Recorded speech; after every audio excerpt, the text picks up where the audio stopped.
Ladies and gentlemen, welcome to The Right Time, a Wave Sports and Entertainment original presented by Prize Picks. My name is Bomani Jones. Thanks for listening wherever you get your podcast. Thanks for watching us on YouTube. Subscribe, like, rate us, review us, give us 5 stars. You only give us 4 stars. I'm inclined to believe you are a hater. It is Vinnie Goodwill Friday. Vinnie Goodwill, Yahoo Sports, covering the NBA. Brother, what's going on? I was trying to figure out what name that you was going to call because you had that pause. And I think the pause was for what day is this that we doing, not what name am I calling you. I was a pregnant pause. I was building drama for the people out there so they could kind of wonder what it was going to be. And I ain't really have nothing, to be perfectly honest. It wasn't there. I just been sitting here on Instagram looking at pictures from my the destination for my spring vacation. And it looks incredible.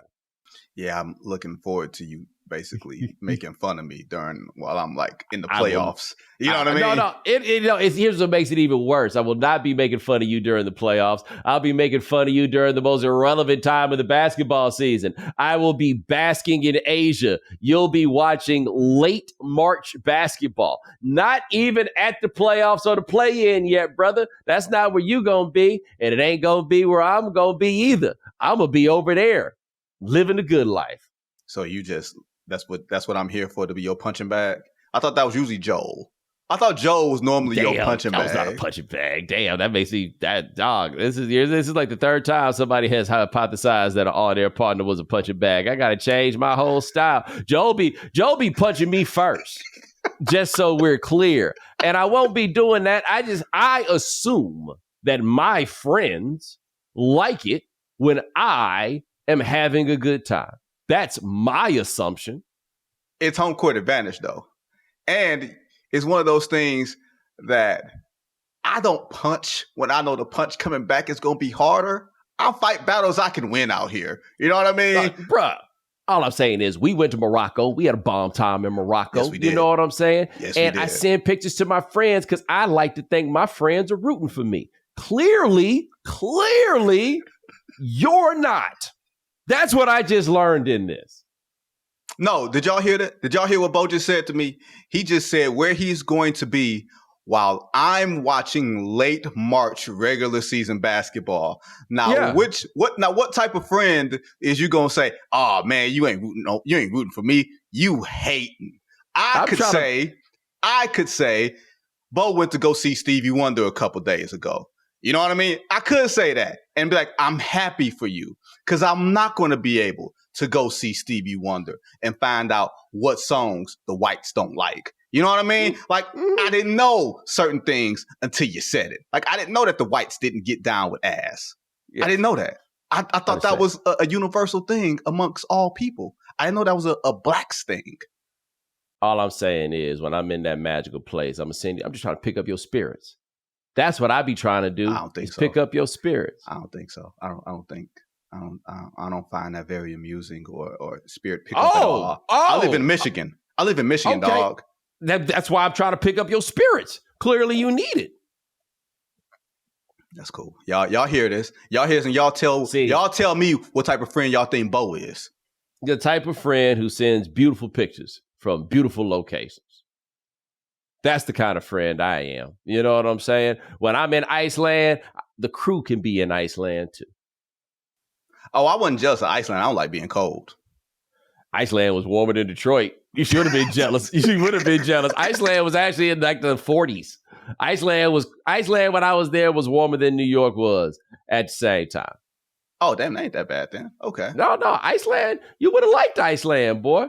Iceland was cracking. And to paraphrase a song that only a few of y'all will recognize, but this applies to Iceland. You could keep the last line to yourself, but I used to think that it was way too cold. Oh, yeah. No. You know that song? Yeah, I think I know what you're talking about. Iceland was coming through. Nope. I think that was All-Star Weekend when you went to Iceland. Yes, it was. And I was in Indianapolis where we had an ice storm. Oh, wow. It was definitely way too cold there. Yeah, it was an ice storm in Indianapolis. Wow, an ice storm. That's not nearly as cool as Iceland. Yeah, no, that wasn't fun. That was not. Look, man, We shouldn't have all-star weekends in these cold weather cities, and you're talking to somebody that is a cold weather person. And we don't have to have them in Chicago, Indianapolis, Detroit. We don't got to have them here. Ain't they having it in a cold place? Oh, no, in San Francisco this year, which can be a cold weather place. That is always in the cards for what people tell me about San Francisco. I've been in San Francisco in February, and it wasn't warm. Like I've been in San Francisco during the Super Bowl, that Super Bowl that felt like election night. You know what I'm saying? Mm-hmm. All them years ago. It wasn't cold then, but the next time I went, baby, it was like, what was that Michael Irvin line? When we played in the cold, it was cold. That's what it felt like. It felt like the cold. Let me tell you this, though. The thing about San Francisco is, and I've only been to San Francisco once, but I know this from watching baseball over the years. Yeah. And that's it's over there. You know what I'm saying? Yeah. It can be cold there at night in like August. All of these baseball players had it in their contracts. The no trade clause, especially when they played at Candlestick Park, the no trade clause was for San Francisco. I didn't know that one, but it's cold, man. Yeah. Look, you bat at water, you bat at wind. You down there in the finals, and you're like, oh, I need sleeves. Yeah. No, the All-Star Weekend is not. Like, look, the All-Star Weekend in Phoenix is going to be hot, right? Yeah. The one in LA, warm, right? I'm trying to think. After that, dog, can we just keep this to warm weather cities, and then maybe on the fifth city you go somewhere international to get some flavor? You don't got to have it in no cold weather cities no more, man. What we trying to prove? I don't know. I'm going to go to the Alps. Iceland had made me decide I want to do a cold weather trip every year. So I'm going to try to go see what the Alps is hitting on. My homie Dewan told me about the Alps. He said the air in the Alps was like breathing spring water. And so now I got to go to the Alps. Oh, okay. That's interesting. I got to go. I got to go see what the Alps. The Alps look like it's cool in summer too, but I feel like that's almost cheating. You know what I'm saying? Get up there, do a little skiing maybe. You know what I'm saying? You ski? Drink some hot. I have not before. I had never ridden no snowmobile until I went to Iceland. Now, don't get me wrong. I did what might be permanent damage to my shoulder, but it was worth it. I think going skiing and being on the snowmobile are two totally different things. Now, skiing feels like a core workout. Yeah, but brother, the snowmobile is a little bit more than you might think. Really? The snowmobile is a physical activity. But you saw my pictures. You saw my pictures on the snowmobile, boy. It was like I was on top of the world. Oh, no, you was having a ball. Like, you were literally enjoying all of that, man. Like, did it raise your spirit to see I was having a good time? Did it raise your spirit to see I was... No, it didn't. It didn't. See, at that's all. what I'm talking about. I'm happy for you, but it didn't raise my spirit.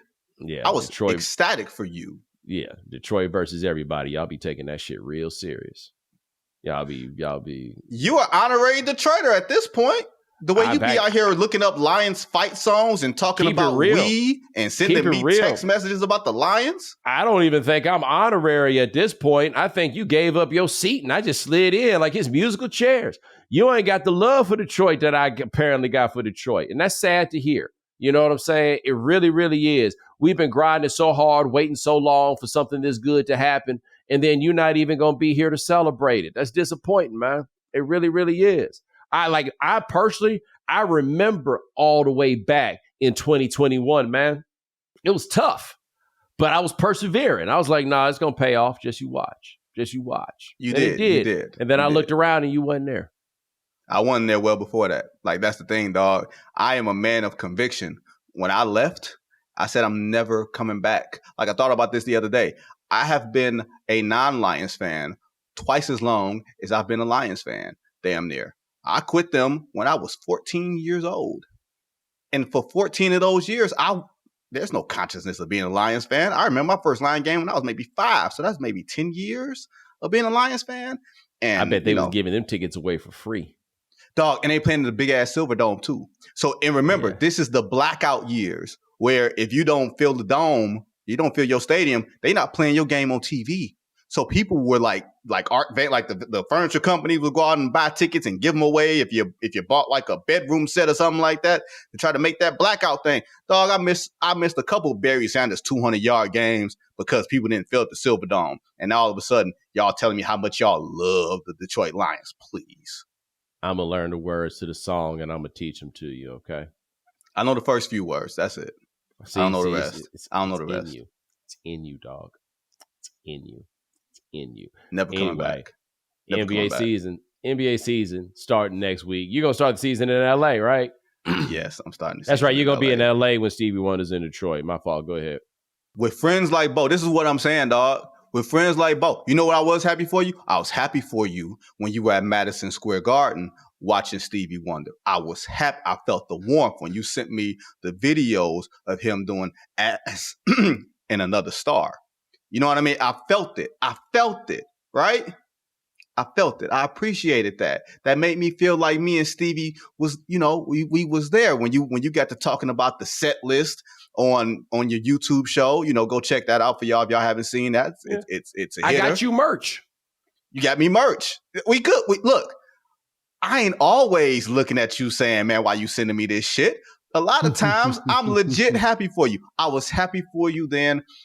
I'm not happy that I'm going to be spending opening night watching the sideshow, right? Now, hold on. Are you getting the Clippers or the Lakers? Or are they playing each other? No. Here's what's happening. Lakers, Minnesota on Tuesday night. Phoenix Clippers to open the Intuit Dome the next night.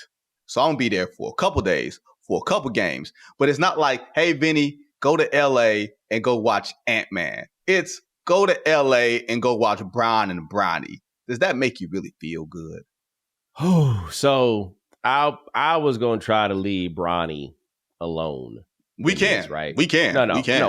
I want to put a pin in this because I do want to talk about the Lakers. I want to get back to that, but I feel like in the name of decency, right? We should probably start with this question. We talk about the NBA. What is the reason that I should not pick the Boston Celtics to walk to a championship this year?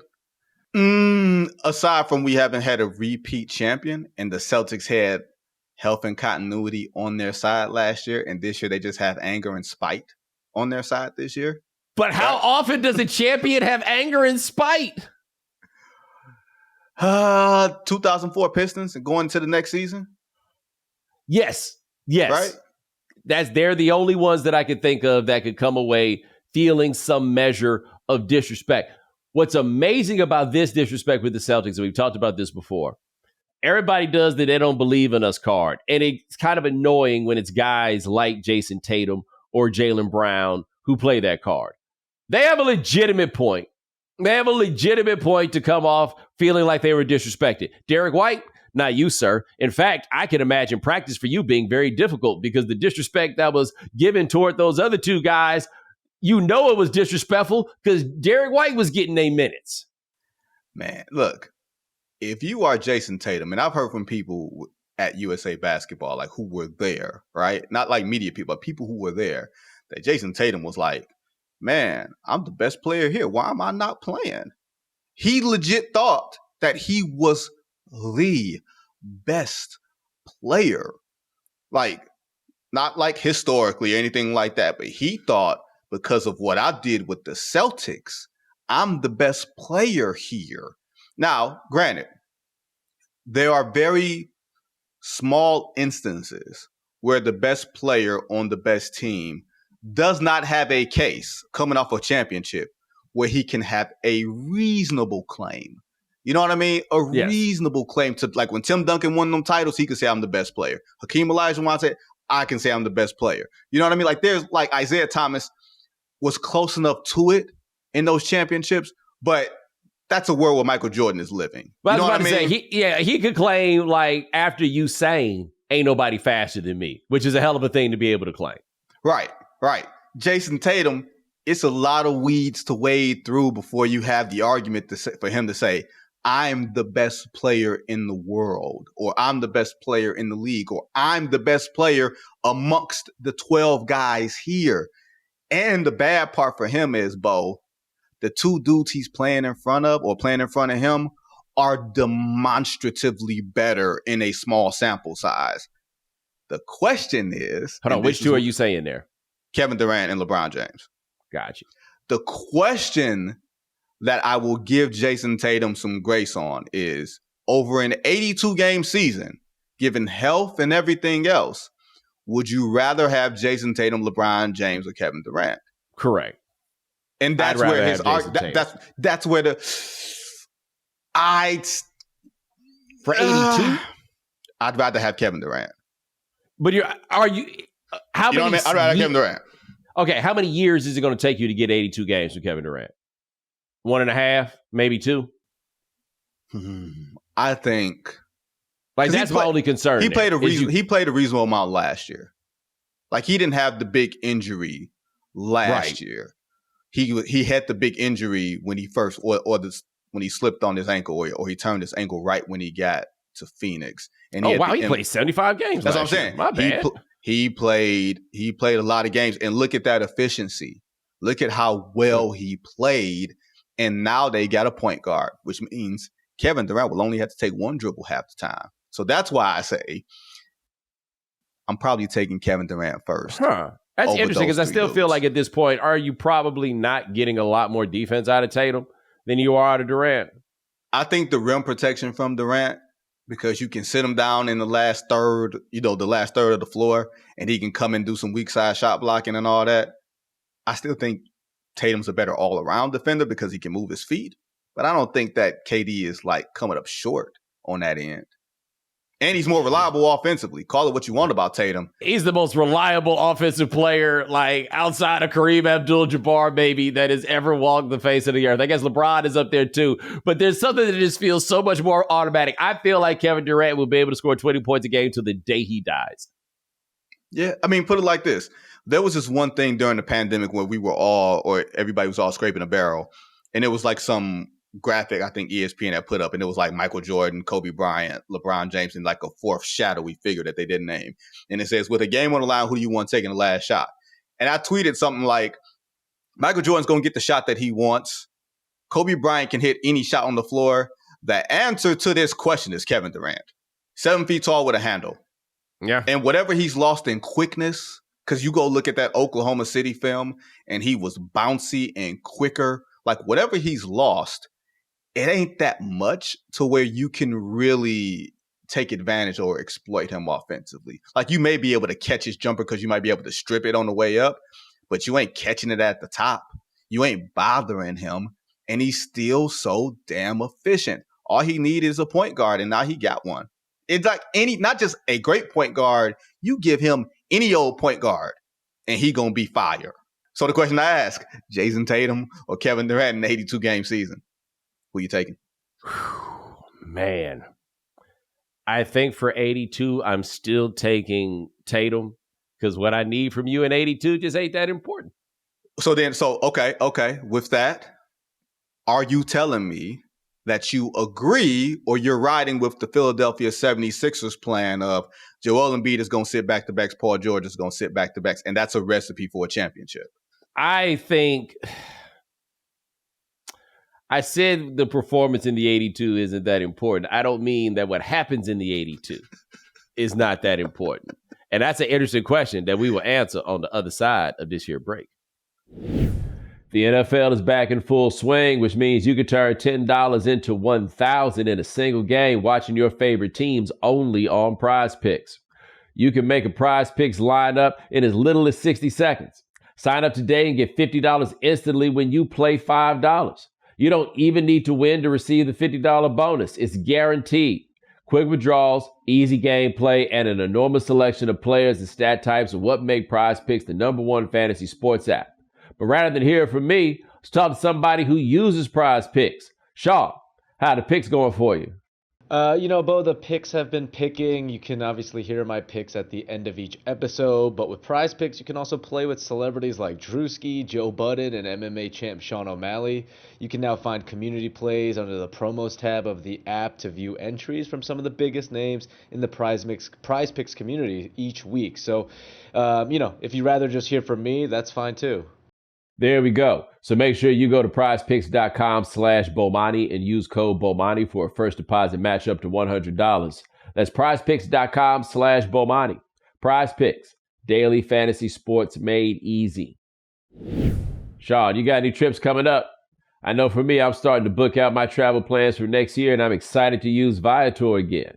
So for me personally, I think I'm done traveling internationally for the rest of the year, especially after that trip to France. But I'm hoping to use Viator locally in my own city. Their app and website makes it easy to explore 300,000 plus travel experiences, so you can discover what's out there no matter where you're traveling and what you're interested in. I'm thinking I might make my way up the coast and see what Viator has to offer. That sounds like a plan. Plus, their free cancellation helps you plan for the unexpected. And Viator also offers 24/7 customer service, so you'll get support at any hour if things aren't going as planned. So to all our listeners, download the Viator app now and use code Viator10 for 10% off your first booking in the app. Find the perfect travel experiences for you. Do more with Viator. All right, so Vinny just asked about this Philadelphia plan. This is interesting. Joel Embiid says he thinks he's done playing back-to-backs for the rest of his career and that they're not going to play Paul George in back-to-backs. And you asked, do I think that's a recipe for winning a championship? I absolutely do not believe that. I guess my thing is I look at a guy like Kawhi Leonard, where we kind of saw that approach taken with him. Hey, guys, if that's what you need to get through an NBA season, you're probably cooked anyway. That's the part that gets me. If every now and then you're not going to play in a back-to-back, I got a measure of understanding. The idea you're not going to play in any of them at all, part of why I think that's wild is I do still think the seeding stuff matters, right? Like, there's some years, like I guess it was, 2 years ago, that year that Sacramento and Golden State played in the first round, and you felt like they were the 6 and they were better, and the Lakers were the 7, and you felt like they were better than Memphis, but we felt like they were better than Memphis because Memphis' whole season turned into chaos. Like, I don't think we're at a point of parity truly where all you have to do is get into the playoffs. I don't think that we're in that place yet. So you're punting on a lot of games if you're saying that Joel Embiid and Paul George are not going to play in back-to-backs. Man, I'm at an even more extreme point. If history serves me right, and I could be wrong, but I doubt it. I don't think we've had an NBA champion that's not a 1 or a 2 seed outside of 1995. I think every champion is a 1 or a 2. I don't even think we have a 3 seed. You may get to the finals as an 8 seed like the Knicks or the Heat. Yeah. But I don't think we have a champion Golden outside State of the top 2 in seeds. 22? Nope. They had home. They were a 2, I think. Interesting. They might have been a 3. No, they might have been a 3 because Phoenix had the best record, and the first 2 games of that series against Memphis started in Memphis. So they might have been a 3. That's it. Them in Houston of 95. Can't think of another instance. If somebody's out there is saying, "Oh, we're gonna check it after the show," I don't. They were third. 2022.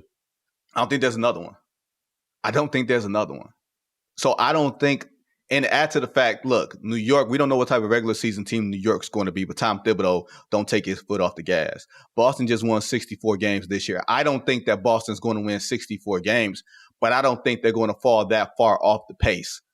Milwaukee now looks like the second best team in terms of continuity, in terms of we haven't had great change over the offseason where we can have some, sweat equity from what we did last year, even if last year didn't go so well. Philly, you got great change. New York, you got great change. And in Philly, you got this great change, and you're not going to play your 2 best players together as long as the season goes. You're going to sit them when it gets hard. The playoffs ain't nothing but hard. Yeah. Hey, and let me tell you this about Boston, because there's only one argument against Boston as champion to me, and that's Porzingis gets hurt. Because I do think that there is a world of difference between what that team is when Porzingis plays and when he does not. When he did not play in the playoffs, they looked incredibly vulnerable. I don't care how quick they got through with Indiana in that series. They didn't look much better. In games where Halliburton didn't play, Indiana was going blow for blow for them. Because Boston, we're going to learn a lot about what being a champion does to your mind. Because them boys look weak in the brain for year after year after year. And I feel like a team like the Toronto Raptors that looked like they were weak in the mind for all those years, and then they weren't weak in the mind anymore after they won a championship, even without Kawhi Leonard. You saw it in the bubble, like, oh, wait a minute, these guys are champions. But when they got Porzingis back in the playoffs last year, I was just like, oh, we can cancel Christmas. Because there's an argument to be made that guy's the best player on that team. He just can't stay healthy. Like, the combination of skills and what he can do for you, Let me put it like this. He's Best the most player critical. may be going He's the too most far. critical player on that team. How about this? Best player may be going too far. Most talented player, I think he might win. Yeah, he's the most because at 7'4" and you can place him at any point on the floor offensively. He can make passes out the high post. He can score facing the basket or not. You know what I'm saying? Of course, he's going to score on the interior, but you don't want to play him there. And then defensively, he can defend at all three levels.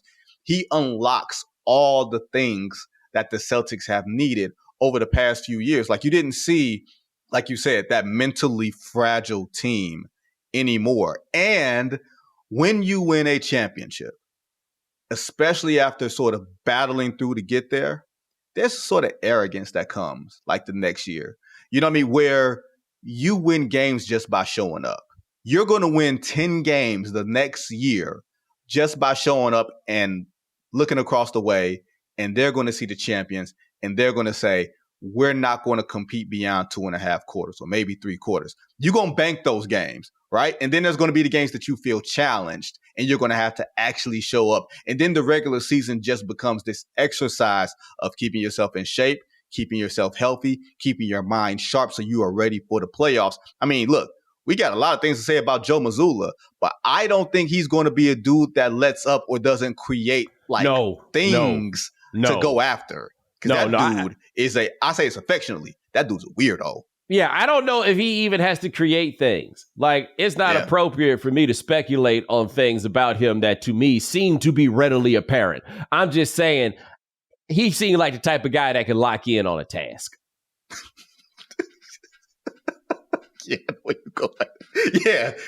Let's just focus. Let's just say that. Yeah. Intense focus. I got this one thing on my mind. Isn't this the dude that watched the same movie every day? Like the Departed or something like that? Is the Purge? The Purge. Okay. No, the Purge, the Stand, not the Purge. That's the horror one. It's the one about is it the Siege? Boston movie. The Siege had Denzel in it. That was in New York. The Town. The Town. There we go. I knew it was one of them. The Town. The something. The Town, a movie not about Oakland. Yeah. And then on top of that, you got these two dudes who feel wronged. And Jaylen Brown, his natural tendency is on all Madden to feel wronged. Yes. Now you put him in a setting where, y'all really, he's literally like, Will, how come y'all want me, man?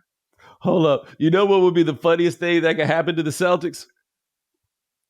If Derek White show up wearing some big ass sunglasses and like an Armani suit or something like that, get dropped off by a limousine with his gold medal on. Like, I'm the captain now. Look at me. Like, if everything, because, championships change a lot of people, right?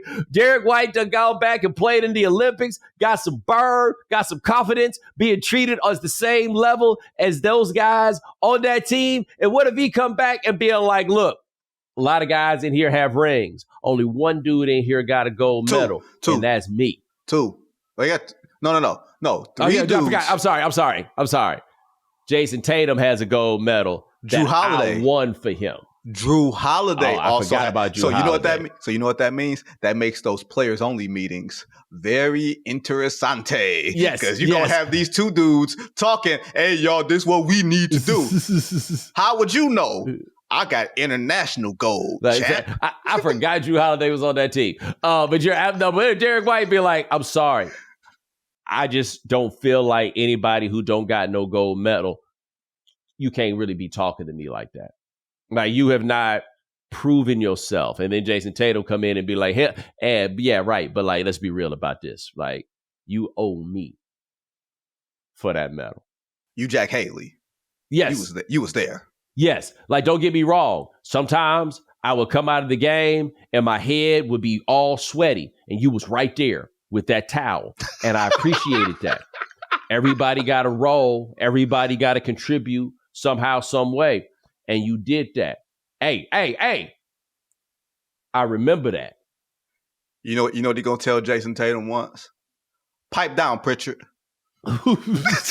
Yes. Yeah. Jayson Tatum gonna say something crazy to Peyton Pritchard, and Derek White gonna be like, look, you know what it's like to be the ninth man. Why you acting like you don't know what it's like to be the ninth man? Wasn't even the ninth man. He's like 10th. I feel like he was, all right, Halliburton was 12. Yes. Tatum was 11, right? Wow, was he? I mean, Embiid, Bam, Ooh, LeBron, KD, Book, Ant, Steph. Yeah. I mean, the numbers are numbering, dog. Oh, yeah. Derek White and Drew. That's right. They got burned and Jayson Tatum didn't get any. Honestly, man, that gotta make you go to the gym, dog. Hey, you say he was fixing that hitch in his jump shot. Okay, good start. He was like the jumper started to abandon him in the playoffs, and we didn't really get a chance to see it in the Olympics. Yes. Imagine think about this, Bo, just how it hit your psyche that you're the best player on the best team and you go to the Olympics a month after. You show up 2 days late just because you got stuff going on, and you walk in and you ain't getting the big piece of chicken. Hold up, you wasn't even Finals MVP. Or Eastern Conference Finals MVP. Oh, I forgot that's the thing. Yeah, he wasn't any of that. He won any of that. Damn. Halliburton over there like, it's okay, bro. I'm just glad I got a medal. He was happy. He was happy that he did get that medal. I tell you this though, staying over there in the East, the Knicks made the big move. They traded for Karl-Anthony Towns. Mm-hmm. And bro, I got to be honest with you. Whenever I go outside, my head be on a swivel. Now that I know Karl in town, I feel like I'm about to get fouled. Like wherever I go, somebody gonna reach. I feel like it's you selling Karl short. You selling him short. He not reaching. He playing the Sheila E. Bongo. Yo, you covered that series right against Denver. Yes, okay. I did. Karl Towns, I can't take credit away from him. When he was guarding Jokic, Jokic did not perform especially well, but it did not appear to be magical defense. It appeared to be I'm just going to hit this guy in the kidneys as many times as I can. I mean, credit to Karl Towns for recognizing the officiating was going to allow such things. Credit to Karl Towns for being a better defender on Nikola Jokic than Rudy Gobert, right? Yes. Like I will give Karl all the credit in the world for how he played in that series. The postscript for beating the champs in a Game 7 at the crib where they had that viral moment where some stupid person asked him, hey, man, do you think you're skipping a couple of steps here? And Karl said, we've been losing for 20 years, right? The postscript for that was, hey, man, you still got another series to play. And the harsh verdict of history was beaming down on Karl Towns against the Dallas Mavericks. He did not comport himself well at all. To wit, I say, I don't know if the Timberwolves lost that trade. So we look at it from the Knicks. I don't know if they lost the trade. Well, hold on. Let's start here. Who asked him about whether they skipped some steps? That was I. He was me. Did anybody come up to you after that series and say they understood what you meant? Yes, someone did. Someone did say that. Someone did say, I get it now. I get what you meant. It was a different ball game, right? I mean, he didn't play well in the conference finals. I don't think they had anybody on the team that played well. But so it's interesting you say that. Did Minnesota lose the trade? Well, it's hard to say. It's hard to talk about this in the terms that are going to matter in the short run, right? And I say that because the money, he's going to wind up being so expensive. They took payroll down in a way that really mattered because they were really going to be handcuffed in terms of what they could do to make the team better in this era. Aprons. Minnesota was going to have the flexibility to do those things. So getting him out of there for smaller contracts, like more digestible pieces that you can do something with. Okay. They did okay there. For the Knicks, if you're just talking about basketball, a 7-foot dude that shoots as well as he does, and every now and then, if he feels so inclined, can go to the block and get you a basket, does offer or afford your team a measure of flexibility that one would say can make your team better, right? But that's just basketball. right? There are levels that can turn up on the floor that just make you, it's clear. I don't think he's built for this town, and I don't think this town is built for him because I know the type of players that this town likes, and he ain't it. Case in point, Julius Randle, as a basketball player, is the kind of guy that this town likes. If you're being honest about it, when he plays hard. He played all the minutes. He did all of that stuff. But when things ain't going his way, he mopes. And everybody here noticed it, and they weren't really that sad when he got out of town, right? The first time it looks to these people like Karl don't want to go in there and do no dirty work, the same thing is going to happen, and it becomes, are you built to hear this at the crib? Like, he's from Jersey, but for all intents and purposes, this is the crib for him. I was just reading the story before we got in here about the Dominicans and how he's happy to play in front of the Dominicans, and the Dominicans are happy that he's playing in front of them because his mom is Dominican. It's about to be a lot going on there. But I can't say that they got worse from making that trade because the last time we saw them, Julius Randle wasn't even playing. Well, it's two things. For one, Karl Towns' health as he gets older. Remember, this is year 10, I believe, for Karl-Anthony Towns. And you go look at his year-to-year log of games played. We won't call him injury prone. He just has injuries that causes him to miss time. And he's playing for the guy who Poppy Levitar used to call affectionately the Butcher, right? He's playing for the Butcher in Tom Thibodeau. Like, I think I'm very curious to see how this works. Here's the point that I wanted to ask you about, Bo. Not even the Lakers are necessarily built around one player in terms of what that one player needs in terms of LeBron, right? They're built around Anthony Davis and LeBron. LeBron being one, but Anthony Davis being like 1A, 1B, whatever you want to say. The Memphis Grizzlies are not completely built around Ja Morant. Correct.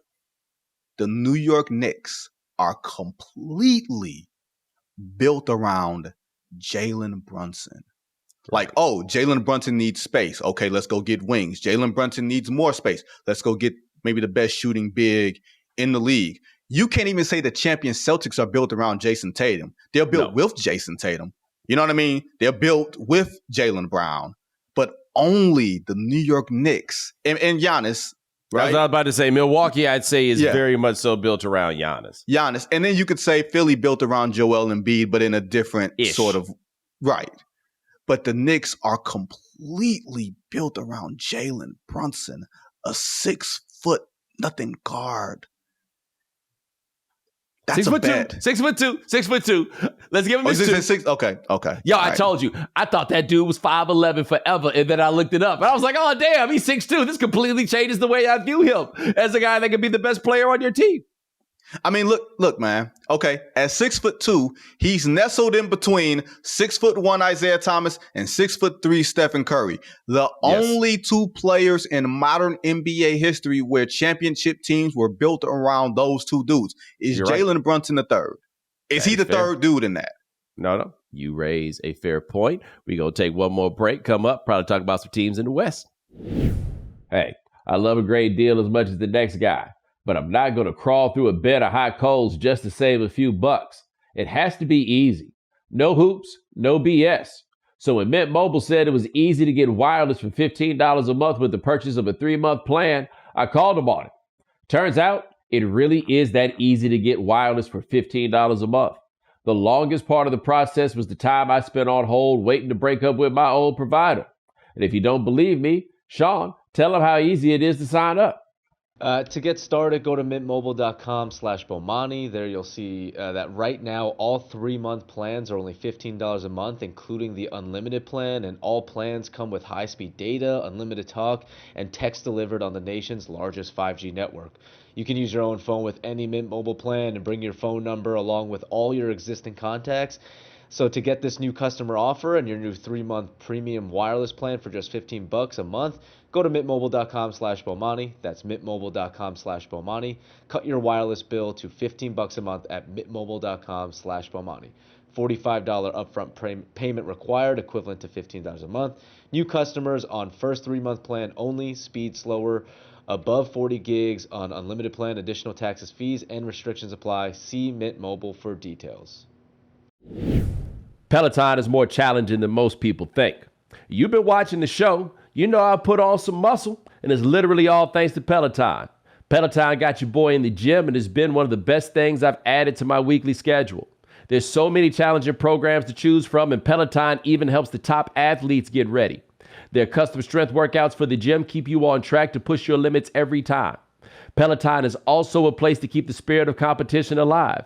You can track the leaderboards to see who can get the largest output.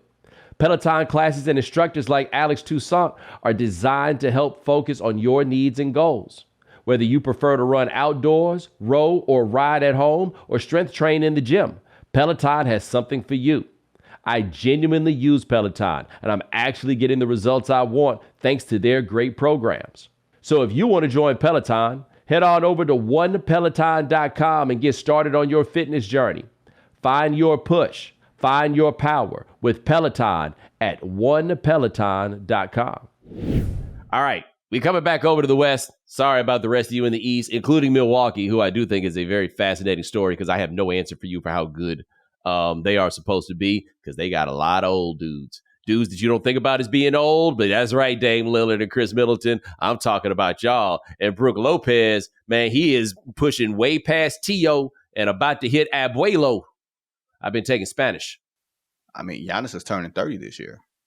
Yes, there's that. There's that. And that's a lot of miles. City miles. City miles. Not City them miles. highway miles. No. City miles. Potholes. It's a lot of miles on there. But with the West, everybody knows I'm a big Nuggets believer. Is the window closed? Because I thought the window was going to be open for a while, and it looks kind of closed. Dude, the window's closed on every team really quickly. Like the bad part of this parity thing that you mentioned, you mentioned in the previous segment, the tax aprons. So even if you build a good team, and building means more than just the draft, if you trade for guys, which means you won't be able to really keep their bird rights in that way, and they're going to have already existing salaries that you're going to have to pay on top of that, you can't retain these guys. So even if you have the best player on earth in Nikola Jokic and maybe the perfect sidekick in Jamal Murray, you're still going to be paying a piper because you paid Michael Porter Jr. a max salary under the old paradigm. And unlike years past, where it took a team maybe 2 years or the league 2 years for them to catch up to you, it takes you one. You know what I mean?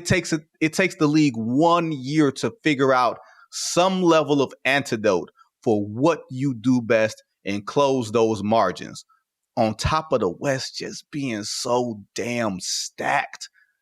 Like, we thought the West was stacked last year. Golden State as a 6 or as a 10 seed won, 46, 47 games. Now you add the Memphis Grizzlies with a healthy Ja Morant back on the case. Now you add Big Slim with Chris Paul, Officer Chris Paul on the case. Maybe the Houston Rockets, your hometown Houston Rockets, might have something to say. There's only one bad team we can say for sure in the West, and that's probably the Portland Trail Blazers. Everybody else could have a reasonable say. So, yeah, the Nuggets, with the best player on earth, can still, maybe they'll eke out 50 wins. Maybe. Hey, look here, in Portland, no town in the NBA would appreciate Cooper Flagg more than Boston. We all understand that, and it's because he's from the area. Number 2, I think, might be Portland. Oh, whoa. No. My bad. Portland would be number 3. They're not even 2 in the West. Number 1 in the West with a bullet is the Utah Jazz. My beat. And you know I'm right because they retired Jeff Hornacek's number. Jeff Hornacek. Why would you go retire Greg Ostertag's number? Adam Keefe. The Red Rocket. Rocket before he's a Red Rocket, dog. Tom Chambers. He right there. He went to school. He played there. He went to college at Utah also, but he played there. Phoenix used to be on that list too, but they've kind of like moved on down the line after the owners, with the owners' theory that the N-words needed N-words, I think may have changed their whole approach down there. But hey, Danny Shays used to play for them. You know what I'm saying? Tom Chambers used to play for them. Dan Marley, Joe Clyde. I mean, you stop and take a minute, you can run through a list of the Phoenix Suns whites. Paul Westphal. I think Dick Van Arsdale. That sounds like he played for them. They had a coach named Cotton. Yeah, man, they gave Cotton 3 stints as a head coach over there. 3. They did. 3. That's right. Danny Ainge was there. Like Dan Marley. Dan Marley is one of those interesting cases where the tan might lead you to believe there's some ambiguity there.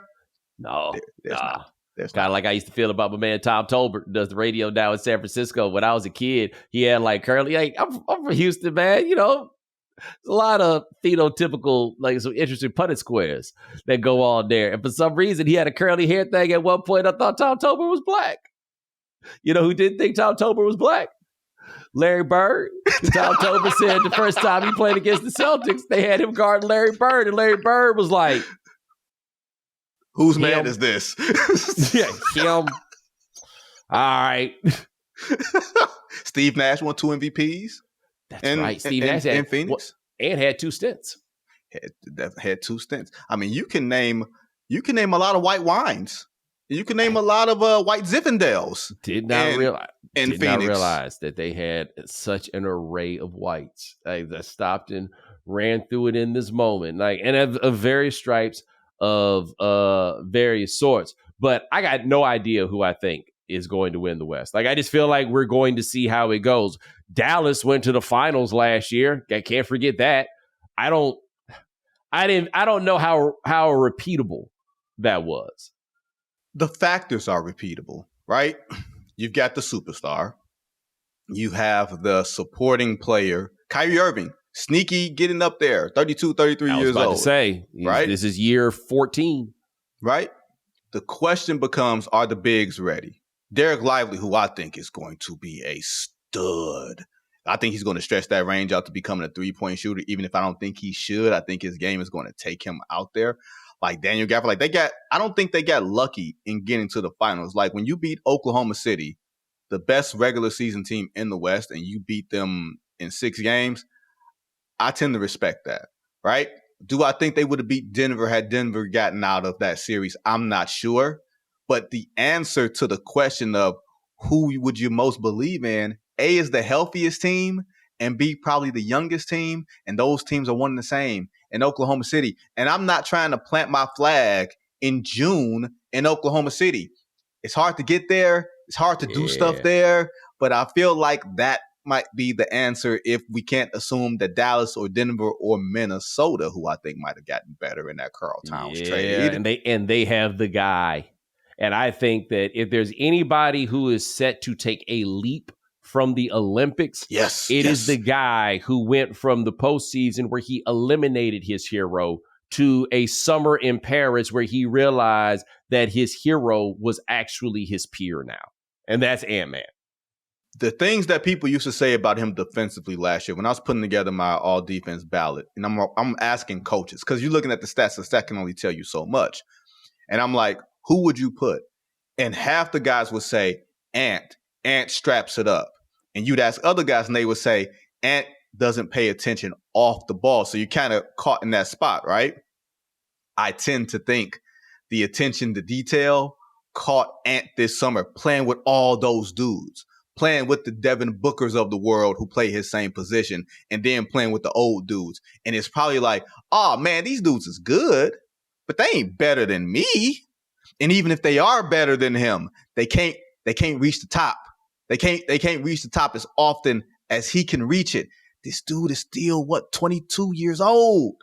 But this is what I also would imagine that he realized in that moment. And I've talked to you about this, and I've talked about this in other places. Somebody's probably heard it. But anyway, in 2007, I interviewed for a job with Jim Rome. And I remember from that, I did not get the job. Kyle Brandt got the job, interestingly enough. We joke about that a lot. But I remember talking to Jim about work. And I realized in listening to him that the work ethic that I thought it took to get to where somebody like Jim Rome was, actually no. And I was working pretty hard. No. There was another level to this. There was another level of the consistency and just like hearing what his focus was and everything. I got an up close view of it, even only for 2 days. And it was like, oh, okay. So when I started doing radio for real, like 6 months later after that, I knew what that grind was that I really needed to be on, and it pushed it charted the course to where I was for the rest of my time. Okay. Anthony Edwards just had a summer where he got to watch the way LeBron James prepares. And this is where the coaches are talking about, where Steve Kerr is asking Spo, like, he's like this all the time? Like, yeah, every drill. This is the effort and this is the focus that he puts in all the time. And Anthony Edwards got to see that at 22 going on 23. And he also got to see that he's just as good as them while seeing what it really takes to be them. It would not shock me if he won the MVP this year. Look, if you think about this in this dream team era, right, post 1988 and going into 92 Olympic Games, Charles Barkley won the 93 MVP in large part because he stayed his ass in shape in the 92 Olympic Games and changed teams and became, the focal point of that Suns team. 96, Karl Malone won the MVP the year later, but let's be honest, we know what that was about, right? But 2008, remember, that was LeBron James, Kobe Bryant, Dwayne Wade. What happened the next season was the best season of Dwayne Wade's career, the first of the stretch of LeBron winning 4 out of 5 MVPs, right? You left one out. Melo had his best season. I think so much of that was attributed to him playing with a point guard because once Chauncey got there, that's fine. But I get your point. But your larger point stands. Those guys being around each other and watching how somebody works and being in that shape and being like, oh, okay, I can get there. I can get up and do this thing every day at this high level because you're not going to embarrass me. Well, also, you ain't that much better than me. Ant-Man's looking at all those dudes like, man, you're not a machine. You're a man now. I can get to you. And I'm 23 years old or whatever age he is now, right? Just turned 23 in August. Brother. Yeah. Beware. No. And he's saying all the right things, but I imagine a dude like Towns is so good that you got to make sure he gets something. Right? Like, we got to come down the floor and make sure Karl eats. I'm not saying this is any insult to him, just to be clear. I insult him enough. This is not that. This is the respect that he earned from being there before Edwards got there and everything else. That is not something to be concerned with anymore. There is nobody else that you got to be like, you ain't got to worry about how nobody else on that team really feels at this point. Not only that, remember how they would do those press conferences after games in the playoffs where a question would come to Karl and Ant would just be like, hey, I'm taking this. I'm taking this off of you. He ain't got to worry about nobody. He ain't got to worry about nobody like that. If it's Julius Randle, hey, Julius, you got to get this off the glass, brother. Not saying that Julius Randle ain't going to take his own share of shots and usage and have his own alpha dog mentality, but there's no babying him. Dante is a dog, right? I was about to say, and a secondary playmaker. Like, they got somebody when Conley's not on the floor who can make plays and make threes. If one of those rookies hit, if just one of those, they got Rob Dillingham out of Kentucky. If just one of those dudes hit, dog, it's going to be a bigger problem. I would not be surprised. I would not be shocked if you told me one of 3 teams made the NBA Finals this year. Like, one of 3. If you told me Oklahoma City made it, I wouldn't be shocked. If you told me Minnesota made it, I wouldn't be shocked. If you told me Phoenix made it, I wouldn't be shocked. And those are 3 different iterations of veteran team, young team, and experienced team. Not old, but experienced team, as in Minnesota, what they've become, what they've just gone through. That means any team in the West can do it, including the Denver Nuggets, the once removed champion Denver Nuggets. The West is going to be fascinating. With the best player in the NBA. So here's the question I pose to you. If we don't view the Denver Nuggets as a legit championship team, do we as the media give Nikola Jokic a 4th MVP knowing the strata that it puts him in historically? I mean, I just want to throw it out there that they took away one he probably earned already, right? Like that third one that went to Embiid, I understood what was going on, but I still think, I mean, you saw how it ended, right? Yes. Okay.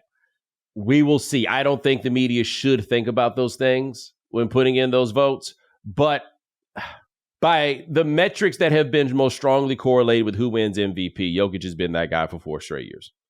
And if he does it again, he should get it. But no, you're right. Some rationale will pop up or whatever. But how many games is the minimum at this point? Because we're out of the era where you need to be the best team in the league or one of the, like, we're past that. That's not how people do this anymore. Now, this is my question for you. And yes, we could go through the league is so loaded, we could go through a season preview of sorts without talking about the Warriors, without talking about the Lakers. The Warriors is just, good luck with that, guys. And the Lakers is, good luck with that for you guys, too. I don't think either of them are legitimate championship contenders. Like, they got the names, but I don't think they don't have what merits getting into this discussion today. We'll get to them later. There is one team that is not a championship contender in the West that does merit this, and it's kind of about a team. It's not really about a team. And I'm asking you, first or second team All-NBA, which one is Big Vic going to make this year? Ooh. If the San Antonio Spurs win 40 games, he's first team. If they don't win 40 games, he's second team. He's going to win Defensive Player of the Year. Yes. Yeah, let's write that down. That's right. He's going to win it this year. He's going to win it next year. He's going to win it the year after that. Name it. I know it's the Bill Russell Award. No, it's not Bill Russell, something like that. I forgot who that's named after. I think it's Elijah Wan. Elijah Wan. There you go. And that's no shade to Elijah Wan, who I think was, No. Hey, have you seen the pictures of Big Vic now? Have you seen how, and me and you have gotten on the weight program plan? He looked like he been working out with me. You know what I'm saying? Them shoulders, that deltoid popping, that dimple in the shoulder. Like, that's the first thing, y'all, that come when you start lifting weights a little bit. That shoulder get a little more defined. Big Slim got it. So let me ask you this question. Is he really going to be Jayson this year?